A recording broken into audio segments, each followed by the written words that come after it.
Pues buenas tardes nuevamente. Sean bienvenidos, bienvenidas a la clase del día de hoy. Pues espero que no se hayan mojado en la lluvia mientras venían al salón y todo eso que estábamos platicando, ¿no? En el paso de su sala al cuarto, que no se hayan mojado ni nada de estos problemas que hemos tenido. Esperándoles. El día de hoy vamos a ver a muy grandes rasgos o a muy grosso modo lo que es un anteproyecto de investigación, capítulo número 1.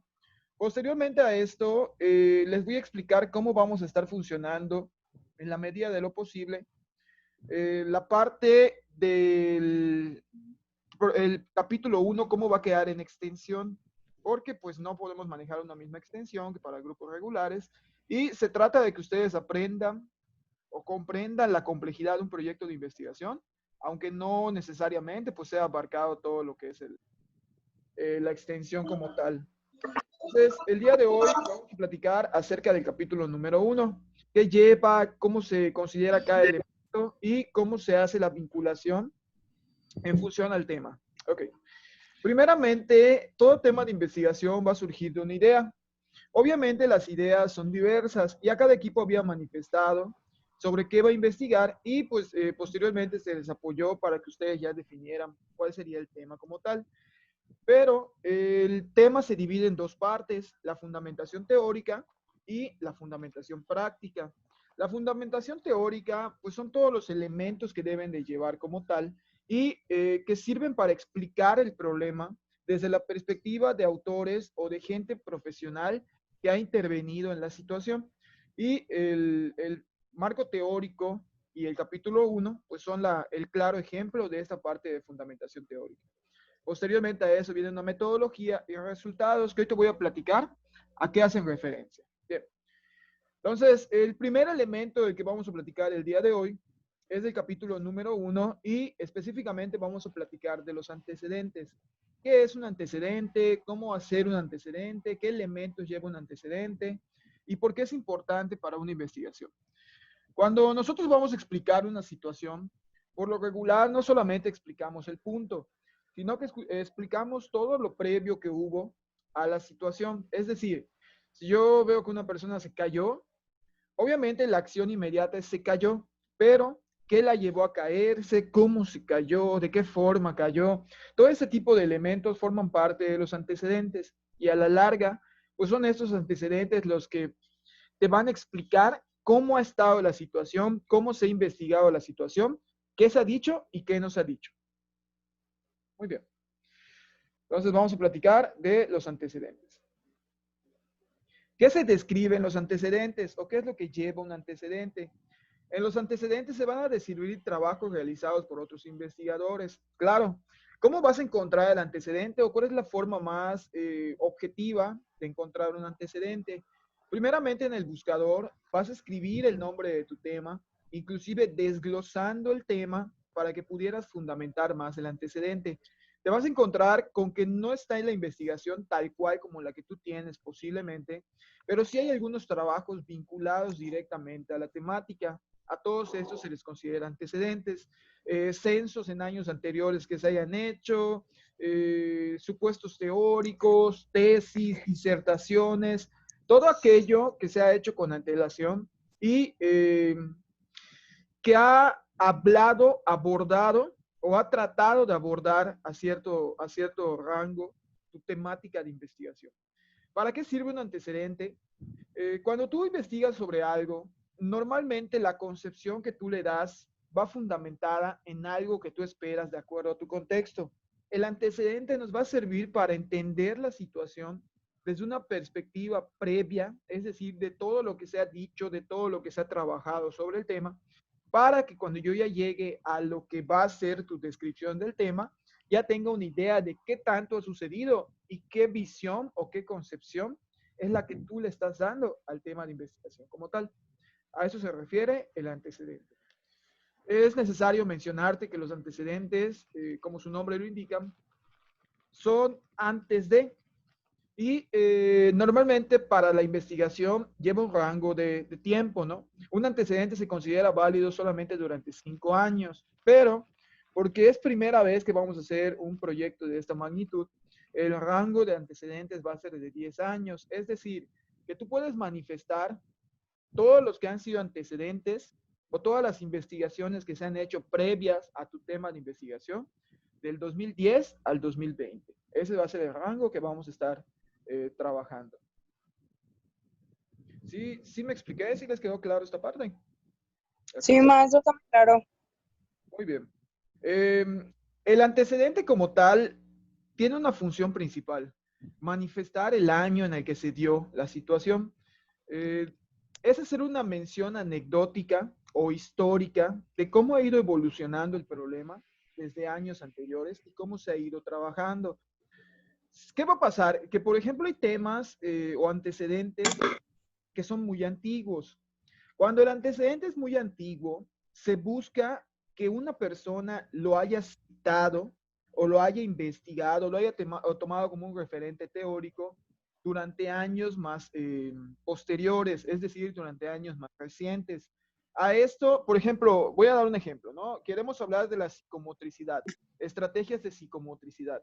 Y pues obviamente para hablar de psicomotricidad habría que abordar un poco de Piaget y toda esta parte de los estadios del desarrollo. Como lo que estoy buscando es abordar la psicomotricidad y necesariamente hablar de psicomotricidad hace énfasis en hablar de...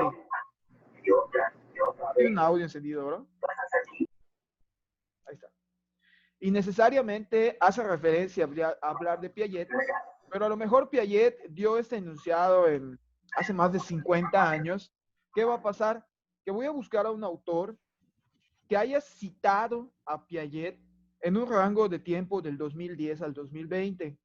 ¿Por qué? Porque cuando alguien ya lo citó, actualiza el aporte teórico y a este proceso en el cual Piaget fue actualizado por medio de otra persona y voy a hacer una cita de esta otra persona, se conoce como cita de citas.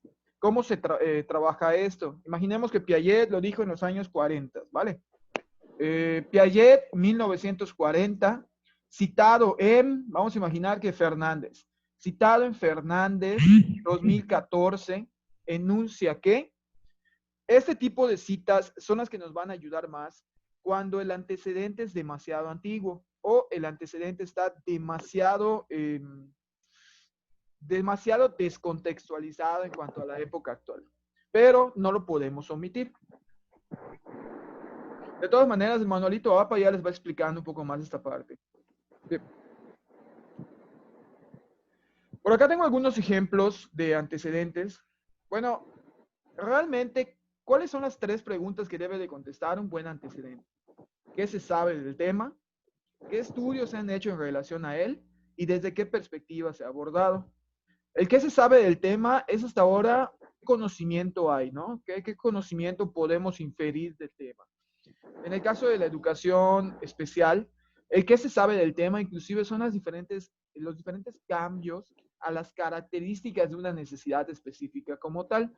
Probablemente, si nos vamos a investigar del autismo, nos daremos cuenta que el autismo en su momento no era llamado, concebido como autismo.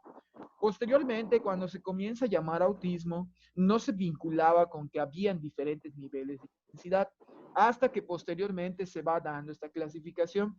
Pero para que el lector comprenda todos estos momentos o todos estos supuestos, es necesario que se vincule en el antecedente. Asimismo, van los estudios que se han hecho en relación a él. En relación, ojo, no se frustren si de repente tal cual va el nombre de mi tema en Google. Y es que Google no me encontró nada de mi tema. No, no es que no te haya encontrado nada. Es que a veces el título que nosotros le ponemos al tema no es igual al título que otras personas le han puesto a una investigación con componentes parecidos a los que tú quieres desarrollar. ¿Cómo se va a reparar esta situación? Pues obviamente desmenuzamos el tema, vamos buscando estudios referentes y no directamente con el nombre. Digo porque a veces hay gente que se frustra o lo encuentra tal cual con su nombre, lo considera como un antecedente y se da cuenta que no tiene nada que ver con lo que él quiere desarrollar. ¿Y desde qué perspectiva se ha abordado? Es decir, ¿desde qué perspectiva se ha investigado? a lo mejor nivel Latinoamérica, a lo mejor nivel mundial, cuáles son las diferencias inclusive en lo que ha sucedido en Latinoamérica y lo que sucede en otros países. Si nos vamos al aspecto de educación especial, hoy en día la educación especial en Latinoamérica, la verdad es que tiene muchas brechas todavía de atención. Y una de las brechas principales de atención está centrada en el término inclusión, que aunque los diferentes programas de la Secretaría de Educación han buscado la inclusión, la realidad es que no está ni siquiera bien concebida de manera teórica. Entonces te vas a encontrar con que, por ejemplo, ¿Cuándo llega el No sé. creo que hay un audio encendido, ¿verdad?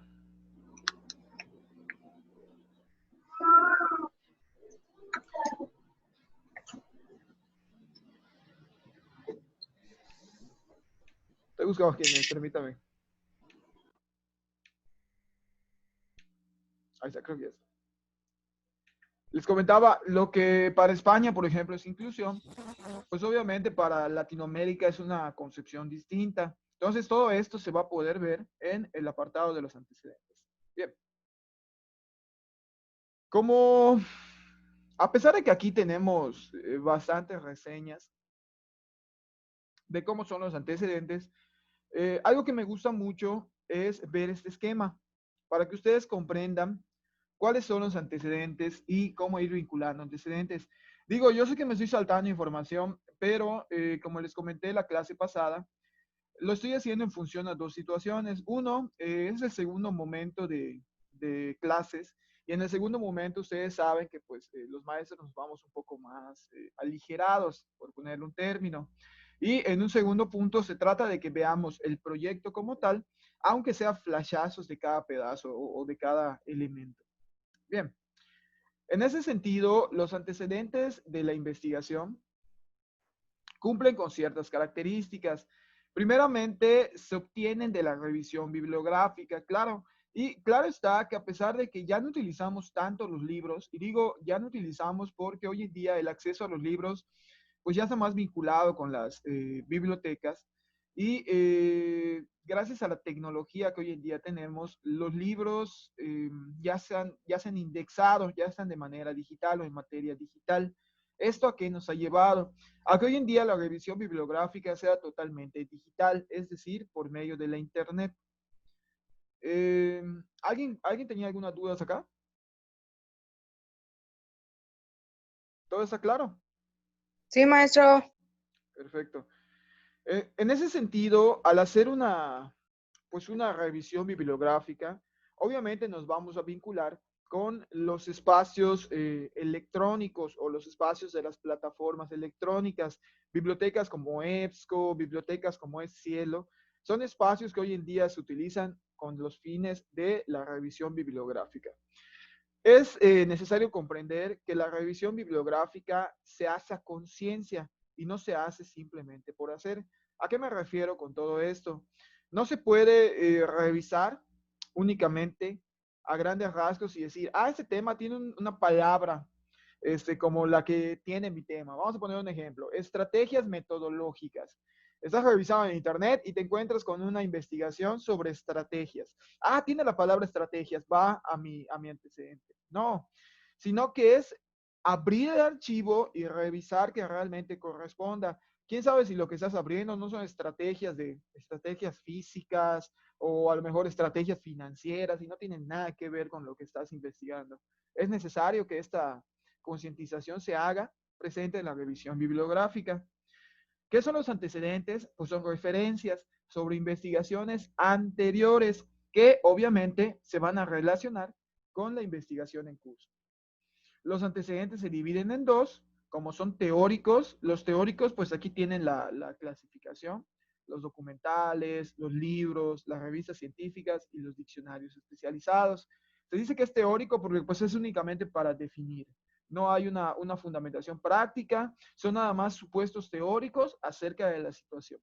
Y las empíricas, que se fundamentan en la experiencia propia del investigador, pues son las que tienen resultados. Es cuando un investigador hace un proyecto como tal o ejecuta un proyecto y presenta resultados acerca de la investigación.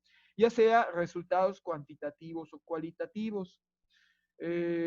Cuando tiene conclusiones, porque para poder concluir tengo que llevar a la práctica el tema para que pueda generar en este sentido una conclusión afirmativa y una conclusión verdadera y no caer en falacias.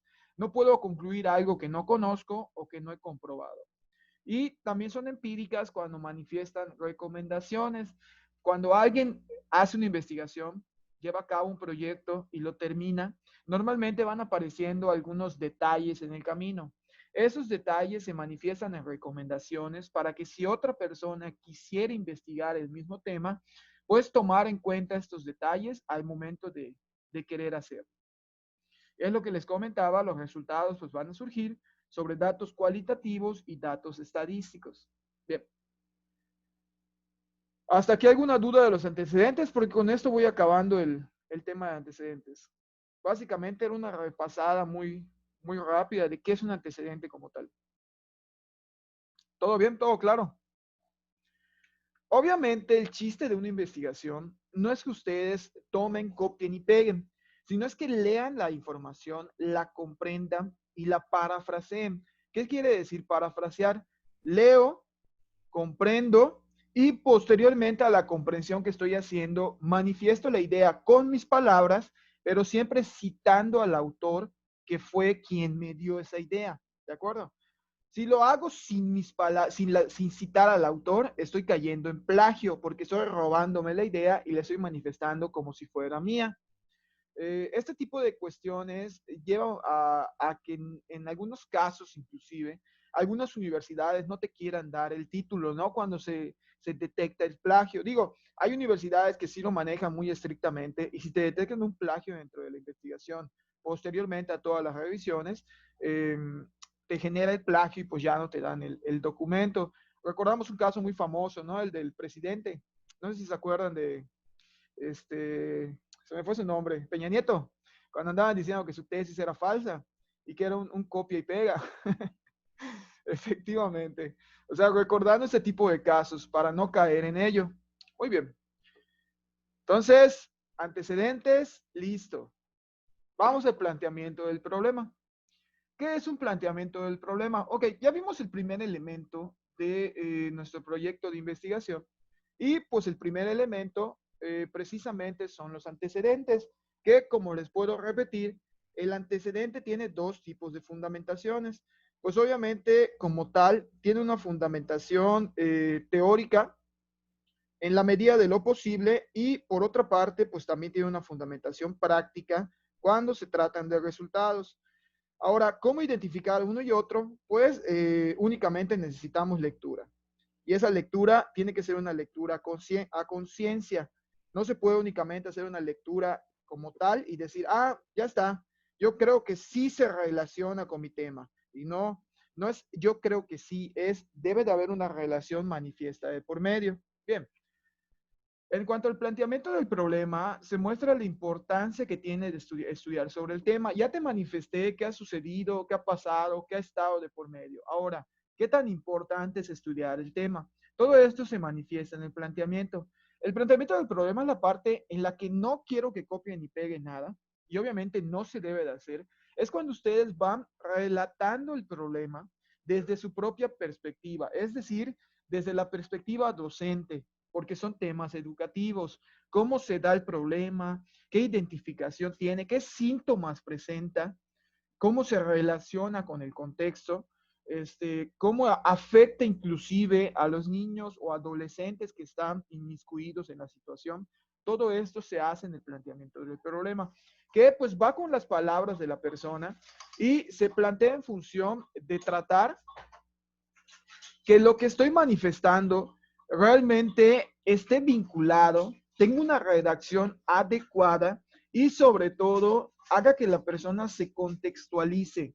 Porque quizás un español, un francés o alguien europeo, al momento de leer mi investigación, no va a comprender la complejidad de conceptos si no entiende la contextualización o no lo contextualizo. Creo que a todos nos sucede, ¿no? Que de repente cuando leemos literatura de otros lugares, hay conceptos o términos que todavía nos resultan rimbombantes. porque no conocemos el contexto, los famosos etnicismos. Bien, entonces todo esto se hace en el planteamiento del problema. Como ejemplos, el bajo rendimiento académico, el índice de reprobación, el rezago, la deserción, la discriminación, son ejemplos de planteamiento, de temas que podríamos plantear en un problema como tal. Ayuda a plantearlo como porcentajes. ¿En qué sentido? Muchas veces cuando hablamos de una situación es más creíble decir el 80% de las personas que han manifestado tener una situación tal y tal, a decir algunas personas han manifestado. Fíjate la diferencia. Cuando manejamos un porcentaje por lo regular, aun cuando sea mentira, damos más certeza de lo que estamos diciendo. A solamente decir algunas o unas cuantas. El manejar un porcentaje vuelve más válido el estudio. ¿Hasta aquí estamos bien? ¿Hay alguna duda? Nada, todo claro. Excelente. Bien. Vamos a continuar entonces con el tercer elemento del capítulo 1, que son las preguntas de investigación. Por acá les dejo igual algunos factores de interés del planteamiento del problema. ¿Y por qué son factores de interés? Porque un planteamiento del problema y un tema como tal debe surgir de una necesidad social o de una problemática social. No se trata de hacer, maestro, nosotros queremos hacer un tema de investigación acerca de las dificultades de estudio en la ingeniería en pirotecnia. O sea, en primer lugar, no hay ingeniería en pirotecnia en México, ¿no? La ingeniería en pirotecnia está presente en septiembre, octubre, noviembre y son los que venden bombitas en el centro. O sea, no hay eso de la ingeniería en pirotecnia, no se da en nuestro contexto. Y pues segundo punto, no hay la situación en el contexto, no hay investigación. Así de sencillo. Bien. También el planteamiento del problema o la temática como tal, pues surge de una dificultad. Y claro, si no es una dificultad, ¿para qué se investiga? ¿Para qué voy a investigar, por ejemplo? Bueno, mucha gente lo dice, ¿no? ¿Para qué voy a investigar acerca de la economía en la educación?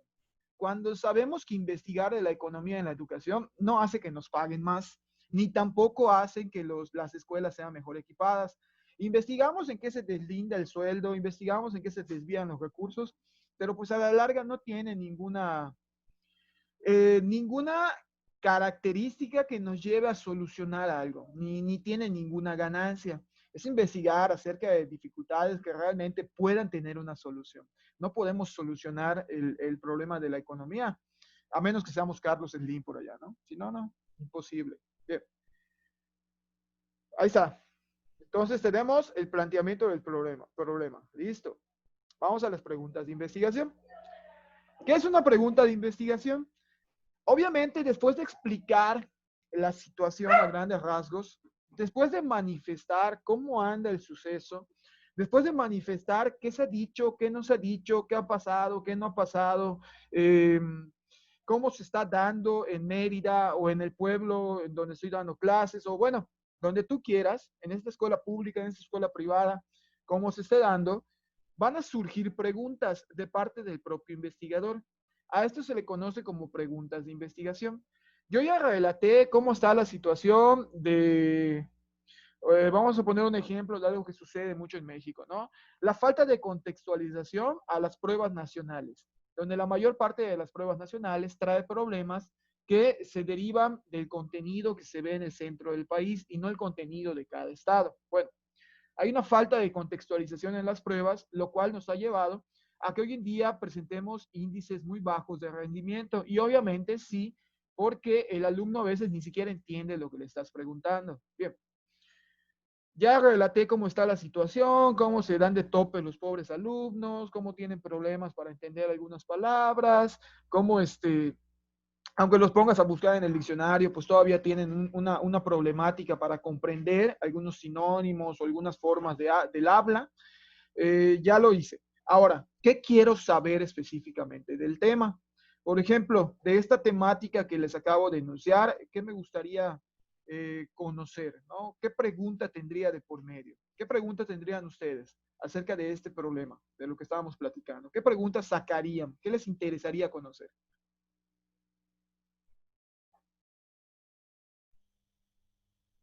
¿Alguna idea? Sobre el tema de la inclusión, lo que Sobre estaba el, usted hablando, eso. sobre el tema de la falta de contextualización de las pruebas nacionales, en el caso de enlace o algunas más que presentan, que pues cuyo lenguaje está más fundamentado al contenido central que al contenido de cada entidad. ¿Qué les gustaría a ustedes saber? Bueno, a lo mejor una pregunta que me plantearía es un poquito a lo que acaba de mencionar. Es una prueba que es no es específica de nuestro país. Entonces, a lo mejor una pregunta sería, ¿quiénes son o quiénes determinan esa cantidad de preguntas y en base a qué? Bien, muy bien, esa sería una pregunta, ¿no? ¿Quiénes elaboran la prueba? ¿Con base a qué criterios se elaboran las preguntas?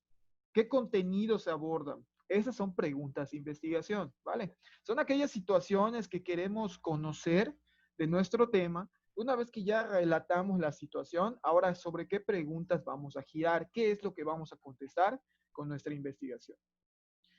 Como guía, bueno, hay un punto por allá que dice preguntas tontas, respuestas tontas. ¿A qué se refiere esto? De repente hay preguntas en artículos de investigación que dice, ¿existe relación entre el desempeño docente y el burnout o el estrés? ¿Sí o no? Son preguntas dicotómicas. Cuando hablo de preguntas dicotómicas, son aquellas preguntas que solo tienen dos posibles respuestas. Al ser dicotómicas, también se consideran cerradas. Entonces, no va a dejar que la información que tú plasmes realmente conteste a gusto. O no va a dejar inclusive que tu marco teórico sea objetivo con lo que estás investigando. No se recomienda utilizar el si hay relación o existe relación, no. Ni tampoco se recomienda utilizar el por qué, puesto que últimamente el término por qué ha pasado a ser uno de los prerrogativos cuya respuesta se volvió dicotómica. De repente tienes un problema con uno de tus alumnos porque no hace su tarea, vas y le preguntas, oye, ¿por qué no estás haciendo tu tarea? Ah, ¿por qué no? Y te molestas porque te contestó, ¿por qué no? Porque luego hay niños muy majaderos, ¿no? Y le dices, oye, ¿por qué me contestaste? ¿Por qué no? ¿Por qué no? Le preguntas, porque realmente la misma respuesta que te dio se la vuelves a formular como pregunta. Y te dice, ¿por qué no quiero? ¿Te dijo algo? ¿Te explicó algo de la situación de lo que querías conocer? No, únicamente te contestó el no, no te llevó a nada. A este tipo de preguntas se les llama preguntas tontas, puesto que no generan nada de explicación de por medio. ¿Cuáles serían algunas guías para hacer preguntas? ¿Cuáles son los factores que existen entre las estrategias metodológicas y el rendimiento educativo? ¿Qué incidencia hay entre la motivación parental y el autoconcepto del niño? ¿Qué relación hay entre las normativas de estudio y el abordaje de contenidos específicos?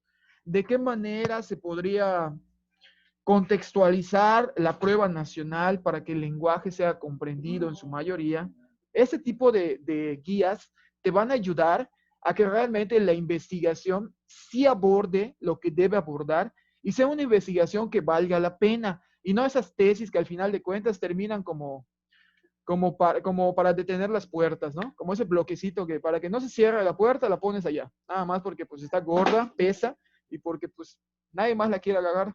Hay un montón de tesis luego en las escuelas que pues nada más están allá porque tienen que estar, ¿no? Porque realmente ni siquiera se leen. Y esto sucede porque los temas pues no son elaborados de una manera buena o eficiente, como diríamos por ahí. Muy bien. Entonces pasamos a los objetivos. Hasta aquí ya vimos 4 elementos. Ya vamos a terminar, de hecho, el capítulo número 1. Y pues obviamente quería terminar el capítulo número 1 porque el día de hoy quiero abordar el primer tipo de estadístico. Me emociona esto porque realmente me gusta mucho la estadística. El primer estadístico de prueba para hipótesis de investigación. ¿Vale? Entonces, hoy vamos a tener una clase de matemáticas, porque yo sé que a todos los maestros les encantan las matemáticas. No hay maestro que no sea fan de las matemáticas. Muy bien. ¿Qué es un objetivo? Pues obviamente los objetivos es lo que tú quieres lograr con tu tema. Por ejemplo, analizar la relación entre el apoyo parental y el rendimiento académico. Objetivo de investigación. determinar las posibles estrategias metodológicas para el trabajo con niños autistas. Objetivos de investigación. ¿Qué no podría ser un objetivo de investigación? Un verbo aplicativo. ¿A qué me refiero con aplicativo? Vamos a poner un ejemplo. Cambiar la dinámica dentro del salón de clase. No, eso no es un objetivo de investigación. Quizás es algo que debes llevar a la práctica dentro de tu salón, pero no es un objetivo de investigación, porque con la investigación que hagas no vas a lograr eso. No, el niño cuando lea tu investigación va a decir, ah, sí, me voy a portar bien ahora. No, únicamente te va a servir para cuestiones más teóricas, determinar, analizar, comparar, proponer inclusive. Estos son un estilo de objetivos que te pueden ayudar. El objetivo general es el primero que se va a desarrollar y obviamente el objetivo general es aquel que encierra todo lo que quieres lograr con tu estudio. Y posteriormente vienen objetivos específicos. Vamos a poner un ejemplo para que me comprendan más. Digamos que mi objetivo general es analizar la relación que existe entre la educación física y el desarrollo de la psicomotricidad en niños de preescolar. Ese es mi objetivo general de investigación, ¿vale? Es un objetivo teórico porque únicamente voy a analizar tanto los fundamentos teóricos de la educación física como los fundamentos de desarrollo psicomotriz. Bien, al hacer este tipo de análisis, obviamente el objetivo general se convierte en este. Los objetivos específicos que van a ser aquellos que me van a ayudar a alcanzar ese objetivo general. Antes de que yo analice la relación entre la educación física y los factores de psicomotricidad, quizás sea necesario identificar el grado de psicomotricidad que debe poseer un niño durante la edad preescolar, ¿vale? Es lo primero que tengo que hacer. Posteriormente voy a describir los objetivos de la educación física pertinentes a la psicomotricidad para posteriormente determinar la relación entre los ejercicios presentes en la educación física y el desarrollo de la psicomotricidad que el niño de preescolar debe presentar. Estos tres que te acabo de relatar, estos tres que te acabo de ejemplificar, son los objetivos específicos. Son aquellos escalones que nos van a ir llevando para concretar el objetivo general. Obviamente los objetivos específicos van en función de qué estoy investigando y cómo lo voy a ir logrando. Por allá, como tip, chequen muy bien la taxonomía de Bloom, que la taxonomía de Bloom maneja mucho el objetivo general, es decir, un verbo alto, y posteriormente hay verbos anteriores que te pueden ir guiando para establecer estos objetivos. ¿Hasta aquí todo claro? No. No, maestro, disculpe. ¿Qué duda tenemos? Venga. Maestra Magali, adelante. Hable, maestra, hable. No, yo solo me tiendo a confundir, o sea, ahorita ya nos dijo un poquito más claro, pero soy honesta, me cuesta un poquito separar el general de los específicos. Entonces, es como que en la taxonomía de Bloom puedo encontrar las estrategias para identificar que no estoy convirtiendo mi general o que estoy mezclando o que no es un general, sigue siendo un específico. Porque como que me es difícil separarlos, ¿no? Entonces ahorita, por ejemplo, traté de anotar de que los específicos son los que te llevan a complementar o a lograr el objetivo del tema. Así es. O estoy mal. Trato de copiar, pero hablo muy rápido, entonces no todo le agarro. Ahí está. Pregunta contestada. Ok. Y estos son para los generales y específicos. Así es. Tenemos el verbo para objetivos generales y el verbo para objetivos específicos. En la taxonomía de Bloom, ¿cómo se pueden apoyar? Si voy a tomar un verbo de la tercera dimensión para hacer mi objetivo general, todos los que forman parte de la segunda y primera dimensión pueden ser verbos para objetivo específico, porque están antes o más abajo que ese verbo que tomé. Vamos a poner un ejemplo de estos. Digamos que el verbo del objetivo general de mi investigación va a ser definir, ¿vale? Definir las didácticas especiales adecuadas para la licenciatura en educación. Ese va a ser mi objetivo general. Antes de definir qué es lo primero que tengo que hacer, probablemente tengo que identificar cuáles son las didácticas especiales que podrían manifestarse dentro de la currícula de la licenciatura en educación. Posteriormente, probablemente antes de definir, antes de hacer una definición, a lo mejor tendría que contrastar las diferentes didácticas especiales que se manifiestan o hacer una comparación para posteriormente hacer esa definición. Es decir, ¿qué acciones previas hay antes de definir? ¿Nos quedó un poco más claro o hay que volver a explicarlo?